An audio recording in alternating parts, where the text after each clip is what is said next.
What's up, my cashew friends? We are here today to do a comparison between Ragnarok Origin Classic versus Ragnarok Origin Global. Let's begin.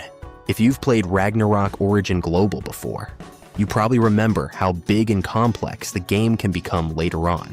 But recently, I tried Ragnarok Origin Classic, and it feels like the game is going back to the original spirit of Ragnarok gameplay. So today, I want to talk about the major differences between ROO Global and ROOC. The first difference I noticed is the overall interface and game flow. In ROO Global, once you progress further, the screen can start filling up with many systems, menus, and upgrade mechanics. But in ROOC, the design feels much more streamlined. The game focuses on the essential gameplay systems. So instead of constantly managing multiple menus, you can focus more on exploring, doing dungeons, and playing with your party. One of the biggest changes in ROOC is actually the monetization system. Compared to ROO Global, a lot of monetization systems have been significantly reduced.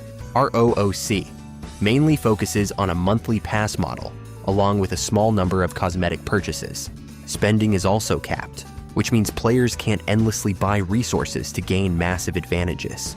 The idea behind this system is called monthly pass equality, which aims to narrow the gap between regular players and big spenders.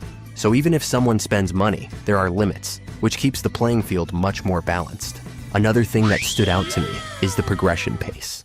In ROO Global, progression often involves multiple systems like upgrades, refinement, and farming materials, which can sometimes feel pretty grind-heavy. But in ROOC, the progression curve has been optimized. The developers reduced repetitive grinding and adjusted the economy, so growth feels more focused on strategy and exploration instead of constant farming.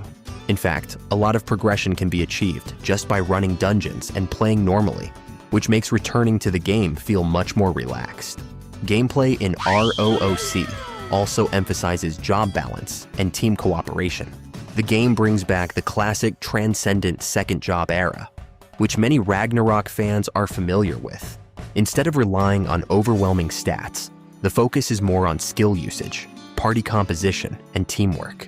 So both PvE dungeons and PvP battles are designed to reward strategy rather than pure stat advantage. Here are the notable differences between ROOC and ROO Global.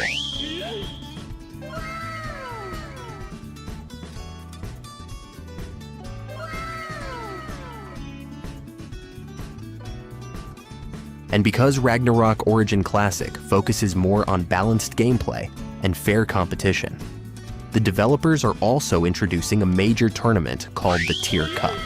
Its first season will feature a $1 million prize pool, with the goal of building one of the biggest competitive events ever in the Ragnarok franchise. And what's interesting is that the tournament uses fair competition systems, meaning matches are decided more by player skill than raw stats. Interesting concept, right? So what are you waiting for? Assemble your team and join the Tyr Cup now. I'll leave the link in the description below. If you're interested in checking out the game, pre-registration is currently open. I've also put the link in the description below. So, is ROOC worth playing? I'll leave it to you guys to decide. Let me know your thoughts. Since I'm a new creator here on YouTube, your support means the world to me. If you enjoyed this, please hit that like button and subscribe to the channel. Ciao.